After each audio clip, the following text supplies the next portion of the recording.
for this program? It's been a long time. Oh yeah, I mean it's been a process, 4 years. You know, remember when I came in here, we only had 56 players. You know, so now we have 110 in the program. So we have better scout teams. We have competition for position. It's hard at my level of football to recruit linemen. We finally have gotten to where we have some decent linemen. And when you have a chance up front, you have a chance. You know, and so, you know, but it means a lot. It means a lot to these kids because some of them have been with me 4 years, and we've been chipping away at it. And we've been close quite a few times, but they're very happy. The adversity you faced tonight, you faced in the past, and this team has crumbled a lot. Perfect. You didn't crumble tonight. No, you're exactly right. Normally what happens in a game like this is we come off the field, we played them tough. You know what I mean? But we lost the football game, but we played you tough. You know, it's one of those things. But this was so satisfying because there was a couple of times we could have taken that attitude.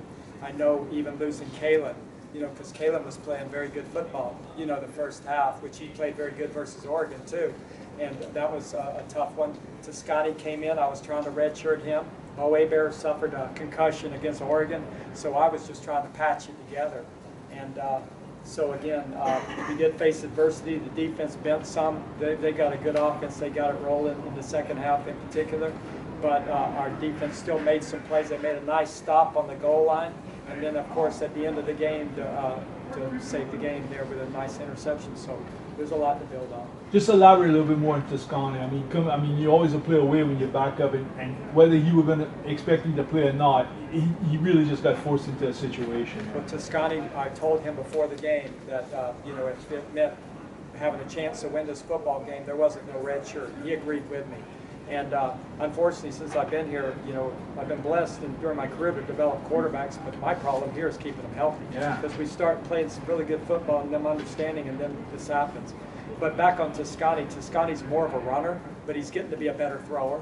He made some nice throws today, but I just didn't open it all up to him because sometimes Western Michigan put us in real tough field position. So I just didn't want to make a mistake down there. So I was just trying to, in a way, just keep from you know, the thing I say, the colonels don't beat the colonels. If we were going to get beat, I want Western Michigan to beat us, not us beat ourselves by throwing a pick or laying it on the ground in those situations. Mm-hmm.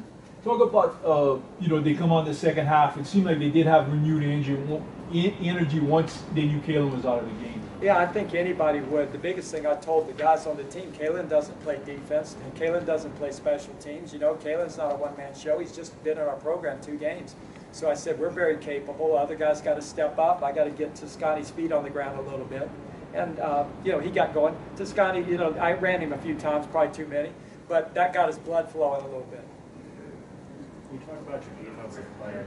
You know, you kind of forced TVT to make some mistakes, but you also kind of give it a little bit on the ground. Can you just talk about? Yeah, we're a little short on defense right now, personnel-wise. You know, especially up front. We have to pressure more than I'd like to, but try to disrupt the timing. They got again. They did some very good plays and had some big plays against us, but our team is kind of a scrappy defense. You know, and again. We gave up a lot against Oregon, but I think anybody in America would give up a lot against Oregon. But I feel like we're starting to find out what we can do defensively. But again, like I say, you know, the biggest thing, if we can just get better offensively where, you know, we give our defense time to rest. You know what I mean? And that's what happened, I think, in that second half. What I saw the most is Western Michigan tempoed us some. You know what I mean? And our guys were gassed, to be honest with you. But they changed the speed of the game, and then that's when they finished the drives. You guys obviously had a tough time with Oregon, as a lot of people would. What does it mean to the morale of your team right now to pick something up like this? Well, I mean, the biggest thing I just try to promote here with our program is just I think you guys even have it on your thing about keep chopping. You know what I mean? Just keep going and keep working. But the biggest thing, what I'm saying though, is I think you say row the boat. Is that it? Okay. But it's the same principles what I'm talking about. Is just keep grinding at it. And again, we're not. We know what we are. You know, my goal as a head coach was to see how good we could get this football team by our 5th game, because we played 5 non-conference games. We got another FBS team next week we play. So we got our boat loaded. And many people in the media say that we play in the most challenging schedule in FCS football this year, Nicholls, little old Nicholls. So we got our work cut out. The unfortunate part in this game, we're injured. We're injured right now, so it's going to be how we can piece it all together again. Coach, now you got another quarterback shuffle situation going into next week. Obviously, Toscana's going to be in the thing. You hoping to get both back. How severe was Kalen? Obviously, he was carted off, but was it early diagnosis? They told me it was a fractured fibula. Fracture. Yeah, and but that's a small bone. There's a chance of him coming back this year. But the biggest thing is, like you say, Bo Hebert came up to me during the game and wanted to play, but you know he had a concussion last week. He was cleared, but you know if he had a setback again, it would, you know, no. So we just talked. It would only have been an emergency if I'd have slipped him in the game. So, you know, Toscana came out of the game pretty healthy though. More questions? Thank you very much.